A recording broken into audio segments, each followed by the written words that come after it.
You're listening to the Mother to Baby podcast, medications and more during pregnancy and breastfeeding. Ask the experts with your host, genetic counselor and mom of three, Chris Stallman. Welcome to another episode of our Mother to Baby podcast. My name is Chris Stallman. I am a genetic counselor, I'm a mom, and I'm also a teratogen information specialist. What that means is that I talk to women and their healthcare providers about exposures during pregnancy and breastfeeding, also before they get pregnant, and if any families have questions about adoption. I am part of a service called MotherToBaby. We are a national nonprofit organization that gives this information to patients and providers. I'm also a member of OTIS, the Organization of Teratology Information Specialists, and I'm a newly admitted member to the Society for Birth Defects Research and Prevention, formerly known as the Teratology Society. On today's episode, we're going to talk about cholesterol and pregnancy. High cholesterol can come in many different forms and can be pretty problematic depending on the situation.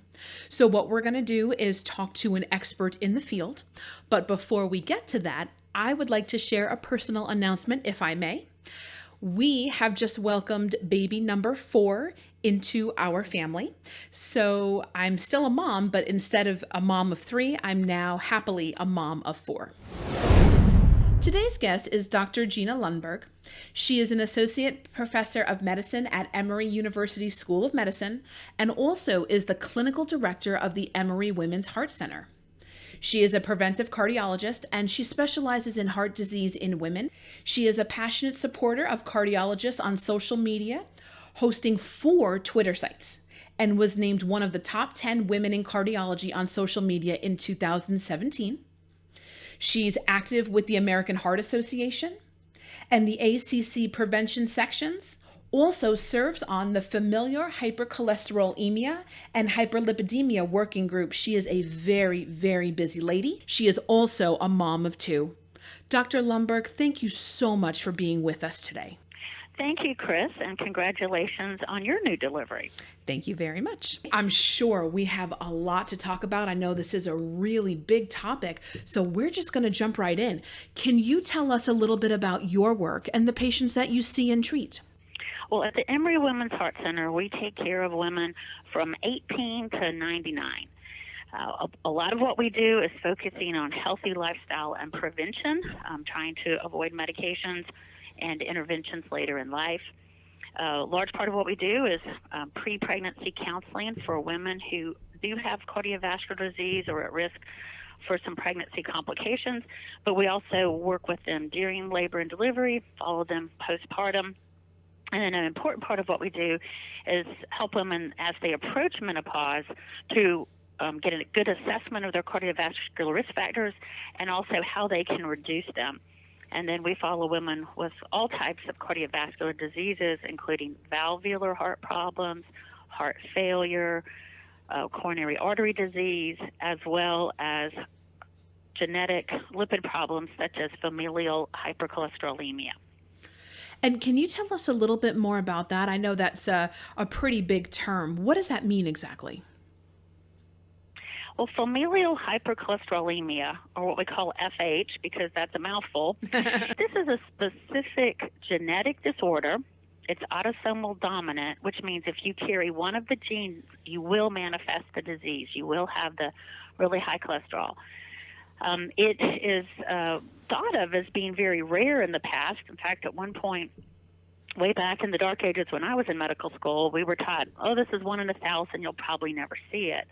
But through the efforts of the FH Foundation, we're learning it's much more popular than that. In fact, it's about 1 in 100 to maybe 1 in 250. And as someone who takes care of a lot of these patients, I see 2 or 3 of these patients every single day. So one of the important things is the myth that it's very rare and you're never going to see it. It's actually out there, and when you're looking for it, we find it all the time. Unfortunately, it's associated much younger than is usual. So women start to develop heart disease naturally after age 65. Men can get it as young as 55. But if you have familial hypercholesterolemia or FH, you may start having heart attacks in your 20s or 30s. We try to pick this up in the pediatric population. If this is running in the family, we ask pediatricians to check it at 3 years old, because obviously finding it early is the key to treating it and having these people live a long, normal life. Wow, that sounds like quite a lot. So I know that you said heart attacks in 20s and 30s. So considering that for some women, that's the prime time that they're thinking about getting pregnant or starting or expanding their families. How is this different in pregnancy? Are the pregnant women or the women who want to become pregnant, are they treated differently when they have this type of condition? So there's two types of the disorder. One is called homozygous FH, and that means you got a copy of the bad gene from both parents, and you have two copies. And that is really a very serious condition that we try to pick up in children very early, like I said, as early as 3 years old. The more common is having just one copy of the bad gene, what we call heterozygous FH.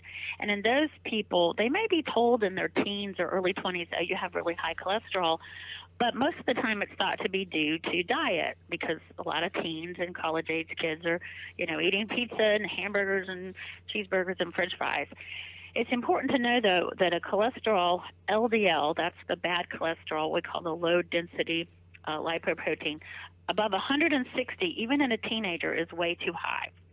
And in an adult, above 190 is way too high. So that is the first clue that this person may have a genetic cholesterol problem, not just an unhealthy diet.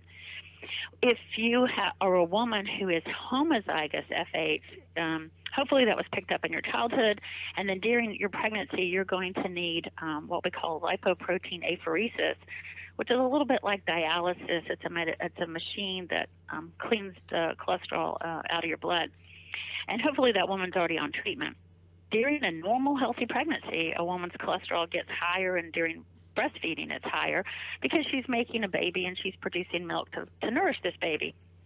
If you have one copy of it, though, then you're heterozygous. Most of these women have been treated with statin medications, but also our new injection called a PCSK9 injection. Those medications need to be stopped during pregnancy according to the guidelines of the American Heart Association, the American College of Cardiologists, and the National Lipid Association. One of the problems with that is the data isn't really strong that a statin is bad. It's more because the FDA hasn't allowed research in pregnant women. It's more of a we don't know than it's definitely bad. But because the guidelines have said don't continue statins during pregnancy and breastfeeding, as a general rule, we don't do it. There are some medications that are safe during pregnancy. It's called a resin that basically is kind of like a gritty substance. It's a fiber product that you can drink or get in a capsule. The brand is Wellcol, and its generic name is Colisavilam. But mostly you have to be on a doctor's care to know you would even need that medication. And it's interesting. I know that, certainly in pregnancy or breastfeeding, we do think about it a little bit differently and how we can be treated and what we know. Like you said, there's not a lot of information about some of these medications in pregnancy or breastfeeding. And actually, MotherToBaby is currently enrolling pregnant women in a study that looks at the use of a medication used to treat different forms of high cholesterol. So you're absolutely correct in that there's not all the information that we certainly want there to be, but it is reassuring to hear that there are some treatment options that are compatible with pregnancy. Are these treatment options also compatible with breastfeeding? Yes, the Wellcol, it's usually used during pregnancy. It's a bit challenging, though, because a woman is either drinking this powdered mix in 8 ounces of water, and frankly, several women have said, Dr. Lundberg, I feel like I'm drinking mud. And the alternative, yeah, it's not very palatable. And then the alternative is that degree of fiber in 6 tablets a day. And they're rather large tablets. They're about the size of a fish oil. Well, as you know from being pregnant, a lot of women have nausea. They have upset stomach. They can hardly keep their prenatal vitamins down, let alone, 6 giant fiber tablets. So even taking that can be a challenge. You are correct that we are studying these medications in pregnancy. I'm actually part of the MotherToBaby study for women who are on Praluent during a pregnancy, and I think because of all of our great pre-pregnancy education, we actually have not had a woman enrolled yet who is been pregnant on her PCSK9 drug. And while we think that's great that everyone's following the guidelines, we really do need information about these medications and their safety in pregnancy. And I agree, it's very important to study these medications. You know, we talk about shared decision making. Shared decision making is the woman and her doctors, her maternal fetal specialist, her obstetrician, her cardiologist, her primary care physician, all getting together, giving her information, and then letting her decide for herself what she feels comfortable with. Does she want to continue the statin? Does she want to continue the PCSK9 or whatever cholesterol treatment she's on? And I really think giving the woman the information that she needs and letting her decide for herself is the best way to go. Oh, I I would say that we would agree with that. The informed decision making, and like you said too, the shared piece of it. So giving, as much information as we can, but then also realizing, that there are other things that factor into decision making, really trying to arm the patient and the family with the best information and then letting them make the decision that works best for their family. Okay, so this is good information about how it could affect a woman who's pregnant or breastfeeding. Are there any effects on high cholesterol in the fetus itself or the breastfeeding baby? Well, that's a good question. So first, from the cardiology standpoint, we believe that having a healthy mom is the best way to ensure a healthy baby. Take good care of mom. Baby should get plenty of blood, plenty of oxygen, plenty of nutrients. So we are, I'll admit we are focused more on the mother, but our main rule in medicine is do no harm. So obviously we don't want to do anything to harm the baby. When it comes to other things such as high blood pressure, there are many medications that we feel are safe for mother and baby, and then there's some we think are not. And so we have pretty good guidelines on that. As you all know, the new pregnancy and lactation labeling rule gives us more clear information on medications for the pregnant woman, for the fetus, and during the breastfeeding time. As far as the cholesterol medications, we really don't have, like I said, good data on the statins in pregnancy. We generally try to avoid that.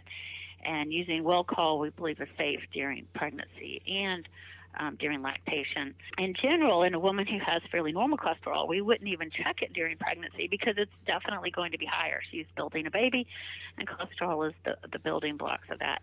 Our concern is the mother who may already have very high cholesterol. What we don't want to happen is a stroke or a heart attack, which can be related to an atherogenic plaque that suddenly enlarges and then ruptures, and then thrombus or blood clot forms on top of that. There's also another type of heart attack that we worry about in pregnant women that's called spontaneous coronary artery dissection, or SCAD, SCAD for short, and we don't believe that's linked to high cholesterol. So that's a totally different situation. We believe that's related to a problem in the arteries. Frequently we find in these women fibromuscular dysplasia, or FMD. Also, SCAD can happen in a man, so it's not just related to pregnancy, but it's usually seen in women of childbearing age right around the time of labor and delivery or early postpartum, and it presents just like a heart attack: crushing chest pain, shortness of breath. The problem has been historically when these women would present to the emergency room, you're thinking this is a healthy 26-year-old woman who just had a baby. Of course she's not having a heart attack. But now the ER physicians know about it. They get the proper testing, call cardiology right away. Dr. Lundberg, you mentioned the pregnancy and lactation labeling rule. What is that? Well, it's a new way that the FDA has adopted for giving physicians and the public information on prescription drugs. So, there's that giant book called the PDR, and that's where doctors and pharmacists and nurses and anyone who's interested can go and find out information on prescription drugs and even some of the over-the-counter medications. And the FDA had a very confusing ABCD type labeling in the past. But in 2015, the FDA adopted this new PLLR, like you said, pregnancy and lactation labeling rule. And it's much easier to follow, and it's more accurate. And so it gives information on if the medication is safe during pregnancy, but also in the postpartum and breastfeeding time. So that information will help providers prescribe something that would be most suitable for a woman, either who's pregnant, breastfeeding, or like you said, non-pregnant people as well. Yes. So this was a lot of really good information. And Dr. Lundberg, we're going to stop right here if you don't mind, just so we can sort of regroup and process a lot of this information. But this is excellent to know. So what we're going to do is we're going to wrap for today. But please make sure to tune in next time, because it's still February Heart Month, and we want to talk to Dr. Lundberg about some general recommendations for women who maybe don't have a problem like high cholesterol now, but are looking to make some lifestyle changes or health improvements. That way their heart can be the healthiest during pregnancy or breastfeeding, or if they're planning. So that's all for us today. Again, thank you so much for joining us at our podcast. If you have a question or want to be on the podcast, just know that we welcome your questions and would love to hear from you. You can email us at contactus@mothertobaby.org. And if you have a question about medications or exposures during pregnancy or breastfeeding, you can also give us a call. We are toll free at 866-626-6847. You can also reach us by text messaging by dialing 855-999-3525. And as always, you can visit our free website, so MotherToBaby, all one word, .org, where we have tons of different resources, baby blogs. You can access old podcast episodes, also our fact sheets, and you can also find a way to connect with an expert. So signing off, this is Chris Stallman. Thanks again for listening. We hope that you will listen again in the future. And again, if you've missed any episodes, feel free to look for us. You can find us on iTunes or however you listen to podcasts. And remember, Mother to Baby is here for you. Take care. Mother to Baby is a service of the nonprofit organization of Teratology Information Specialists and supported by the Health Resources and Services Administration of the U.S. Department of Health and Human Services. It's made possible through generous donations from listeners like you. To learn more about Mother to Baby, please visit mothertobaby.org.